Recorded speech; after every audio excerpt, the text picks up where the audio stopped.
Film की शुरुआत हुई 1939 में, जहाँ टेप रिकॉर्डर में हम एक बच्ची को देखते हैं। ये बच्ची हाथ में क्रॉस लेकर आसमान की तरफ करती है, साथ साथ दुआ भी मांग रही थी। ऐसा होते ही वहाँ अंधेरे से रोशनी आ गई, क्योंकि पहले सूरज ग्रहण लगा हुआ था। अब क्योंकि उसकी दुआ कबूल हो गई थी, इसलिए सब उसे अपने लिए मसीहा समझने लगे। वो उम्मीद भरी नजरों से बच्ची को देखते हुए उसके पास आकर जमा हो जाते हैं। उन सब ने भी अपने अपने हाथों में क्रॉस पकड़े हुए थे। इसके बाद कहानी 10 साल के बाद की दिखाई गई। ये वक्त होता है 1949 का। हम एक सिस्टर को देखते हैं जिसका नाम नारसीसा होता है, जो सामान लेकर एक चर्च में आती है। उसने देखा कि चर्च पर बहुत सारे गोलियों के निशान हैं। तभी यहाँ एक और नन सिस्टर आई, जो यहाँ की हेड नन थी। वो नारसीसा को अंदर लेकर गई। बताती है कि जंग के बाद जब यहाँ पर अमन शांति हुई, तो तब तक चर्च के पुराने लोग इस जगह को छोड़कर जा चुके थे। पुराने लोगों में अब बस मैं हूँ, एक सिस्टर और मदर सुपीरियर है। अब ये चर्च गरीब बच्चों का स्कूल और हॉस्टल बना दिया गया है। गरीब लोगों के बच्चे यहाँ आकर पढ़ाई करते और रहते हैं। अब नारसीसा मदर सुपीरियर से जाकर मिलती है, जो इस स्कूल और हॉस्टल को चला रही थी। नारसीसा इस कमरे में उसी बच्ची की तस्वीर को देखती है जिसे हमने शुरुआत में देखा था। दरअसल ये बच्ची और कोई नहीं बल्कि सिस्टर नारसीसा ही थी। इनकी बातचीत के दौरान हमें पता चला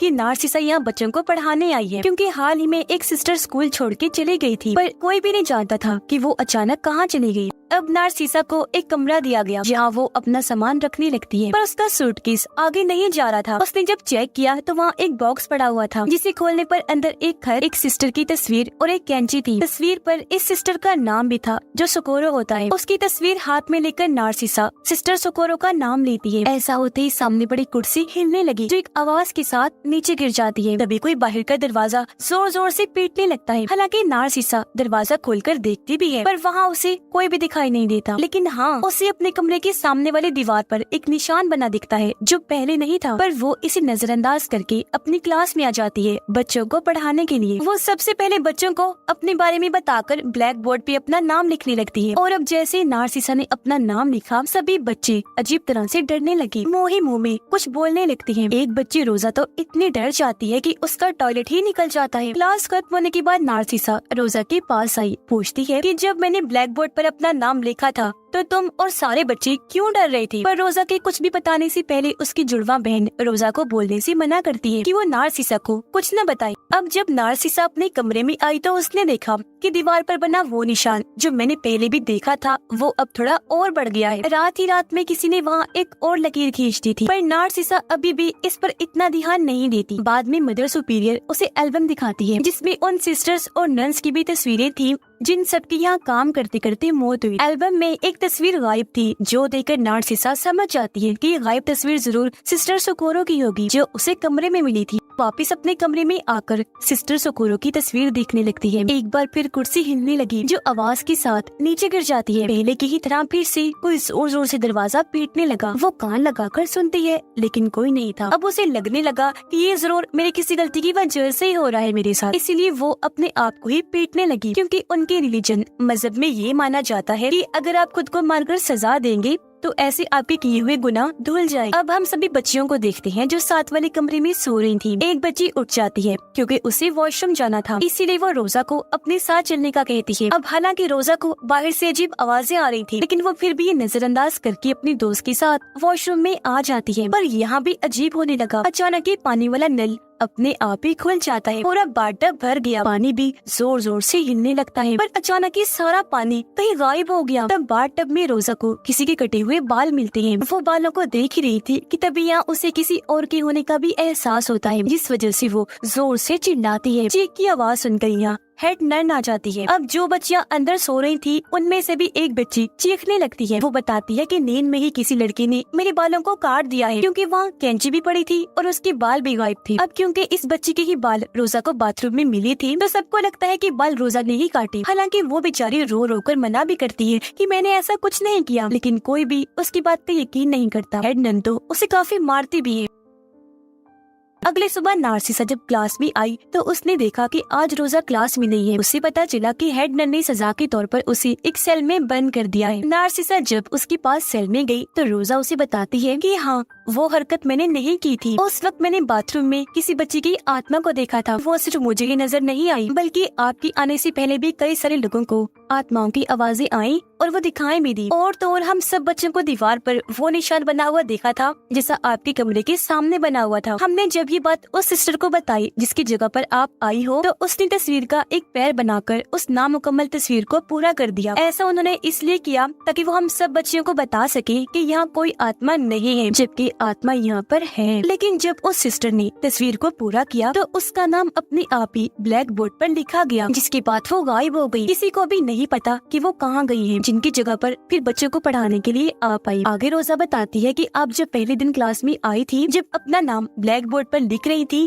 तो यही वजह है कि सारे बच्चे डर रहे थे, क्योंकि एक बार अगर किसी का नाम ब्लैक बोर्ड पर लिखा गया तो इसका मतलब कि उसका मरना या गायब होना तय है। शाम के वक्त नार्सिसा जब वापस आई तो उसने देखा कि एक सिस्टर किचन में मोमो जैसी कोई डिश बना रही है। पूछने पर उस सिस्टर ने बताया कि ये कल सुबह का बच्चों का नाश्ता है। वो नार्सिसा को भी एक मोमो खाने को देती है ताकि वो बता सके कि इसका जायका कैसा है। नार्सिसा वो खा तो लेती है, लेकिन उसका जायका काफी अजीब था और अब अचानक ही उसके मुंह से खून और वो चीज आने लगती है जो उसने खाई थी। पता चला कि वो मोमो नहीं बल्कि इंसानी आंखें हैं, जो देखकर नार्सिसा का दिल खराब हो जाता है। उसे बहुत बुरा लगा और अब वो जैसे सामने देखती है, पता चला कि ये आंखें और किसी की नहीं बल्कि उस सिस्टर की थी, जो अब बिना आंखों के बहुत डरावनी लग रही थी। उसे ऐसी हालत में देखकर नार्सिसा बुरी तरह डर जाती है, जोर से चिल्लाने लगी। वो फिर भागकर एक कमरे में आ गई जहाँ कोई उसका गला और पूरा जिस्म दबाकर मारने की कोशिश करता है, क्योंकि उसका चेहरा कपड़े से ढका गया था और कपड़े भी तंग होते जा रहे थे। बुरी तरह नार्सिसा को नोचने लगा, जिसके साथ ही नार्सिसा की आंख खुल गई। उसे ये देखकर सुकून का सांस आया कि ये मेरा बस बुरा सपना ही था। पर अब आंखें खोलने पर उसने देखा कि वो निशान अब और बड़ा हो गया है, जो शुरू से उसे दिखाई दे रहा था। निशान में मरने वाले इंसान के अब 2 हाथ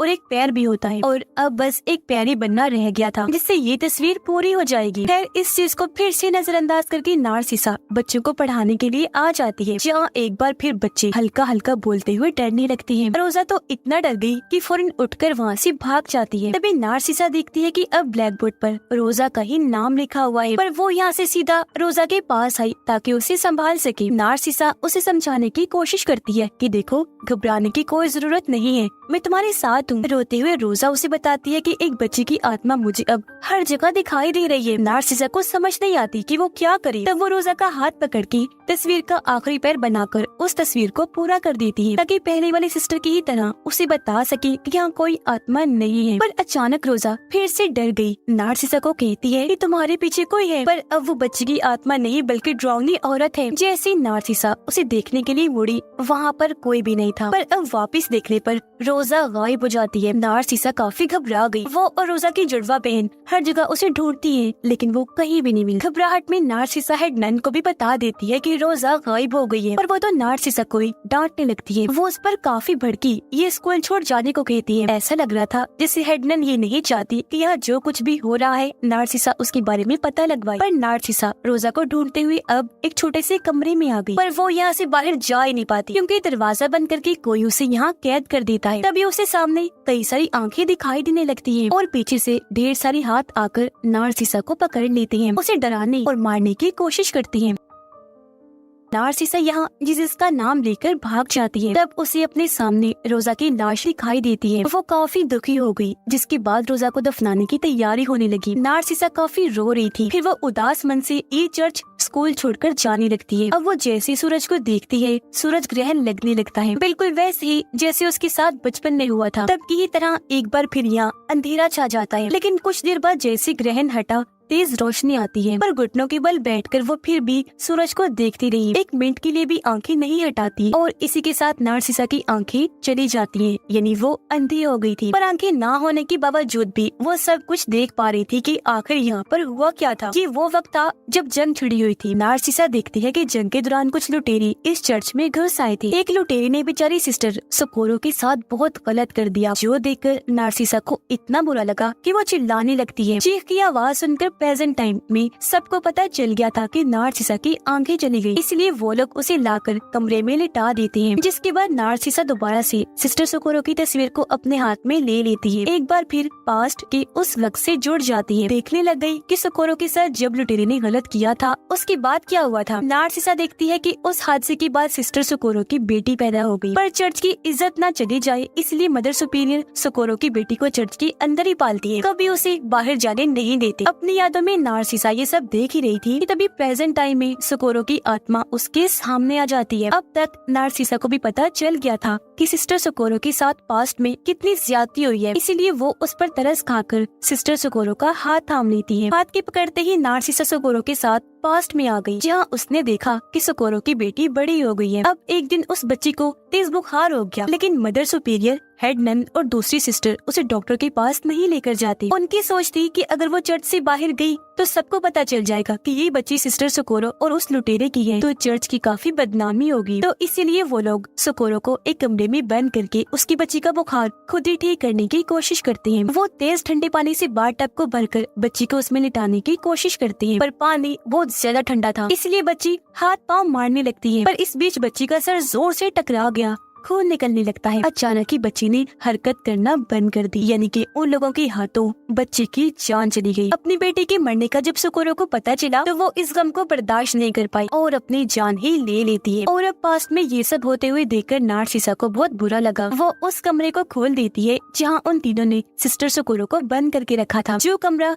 हमेशा से बंद रखा, किसी को वहाँ जाने की इजाजत नहीं। और अब जैसे कमरा खुला, यहाँ पर दो टाइमलाइन चलने लगती है, एक पास्ट और एक प्रेजेंट की, जो दोनों एक दूसरे से जुड़ जाती है। कमरा खुलते ही पास्ट में जहाँ सोकोरो फांसी से लटकी हुई थी उसकी आंख खुल जाती है और अब उसकी लाश पास्ट में घूमने लगी, जबकि प्रेजेंट में उसकी आत्मा तीनों को डराने लगती है, यानी मदर सुपीरियर, हेड नन और सिस्टर को, जिनके हाथों उसकी बच्ची की मौत हुई थी। पास्ट में सोकोरो हेड नन का मुंह अजीब तरह से तोड़ देती है, जिससे उसकी मौत हो गई। अब यहाँ हेड नन की मरते ही प्रेजेंट में भी उसकी मौत हो जाती है। फिर पास्ट में सोकोरो मदर सुपीरियर के पास गई, वो उसका मुंह पकड़ के बाथ टब में डबो देती है। ऐसे फिर मदर सुपीरियर की पास्ट में मौत होते ही प्रेजेंट में भी वो मारी जाती है और फिर सोकोरो तीसरी सिस्टर को भी मार देती है। अब इस तरह सोकोरो ने इन तीनों को मारकर अपनी बेटी का बदला ले लिया। और जो बार बार नार्सिसा के कमरे में कुर्सी गिर रही थी, वो असल में सोकोरो ही उसे इशारा देने की कोशिश कर रही थी, जबकि रोजा को उसकी बेटी की आत्मा दिखाई दिया करती थी। स्कूल में पूरी तरह अमन शांति आ जाती है, मतलब सब कुछ नॉर्मल बिल्कुल ठीक हो गया था। ये स्कूल हर लिहाज से महफूज था, क्योंकि बदला पूरा होते ही इन्हीं मदर सुपीरियर और हेड नन के मरने के बाद किसी को ना तो वो निशान दिखा और ना ही सोकोरो और उसकी बेटी की आत्मा। और अब यहाँ से सीन शिफ्ट होकर आ जाता है 40 साल के बाद, यानी 1991 में, जहाँ अब ये चर्च स्कूल काफी बड़ा और अच्छा बन गया था। यहाँ पर नए नए बच्चे आकर पढ़ा करते थे, जिसे अब नार्सिसा ही चला रही थी, जहाँ वो काफी बूढ़ी हो गई थी पर अभी भी बच्चों को पढ़ाया करती थी। इसी के साथ ही इस फिल्म की कहानी यहीं पर खत्म हो जाती है।